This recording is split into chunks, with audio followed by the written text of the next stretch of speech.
Utongoria wa matura gicigo-ini kia Bahati ni hofaneirie gibanda kimwe mwena wa Mchanganyiko na gukimomora kigikwirwo gukorwo gikienderio njohi cia ibango. Kuringana na mwene gibanda kiu Miri Wambui augite ati akoretwo amomoreirwo gibanda kiu maita matatu no rita riri aragiakite weru niguo kwambiriria biashara ingi. Nilikuwa nimeweka kilabu wakachomaga nikawachanaga naye. Ninaomba nipewe barua kwingine.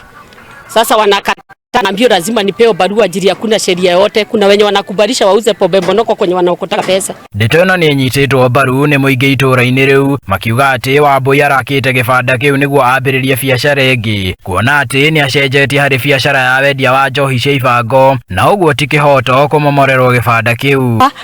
Huyu Wambui yenyewe alikuwa muuzaji pombe na alikuwa brewery, lakini alirudi akawacha.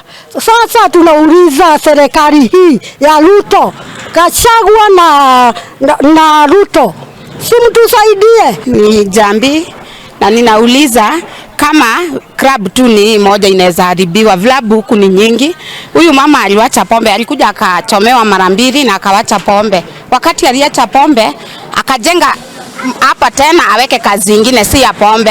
Makiria aikari acio maugite ati njohi cia ibango no cirendio nginyagia irabu-ini ingi na uguo maabitha acio matibatie guthutukania Wambui na makiria makiongerera ati dawa cia kurebia no cirendio no indi maabitha aya makamukira mahaki. Hiyo si haki, hiyo si haki.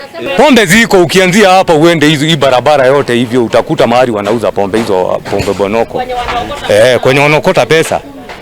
Vilabu zote zibomolewe na zimalizwe, lakini si mtu mmoja aonewe. Tunauliza ana right ya kuweka kazi nyingine. Andu-ini ha Muthingi TV, ritwa riakwa ni Chege wa Wanjohi.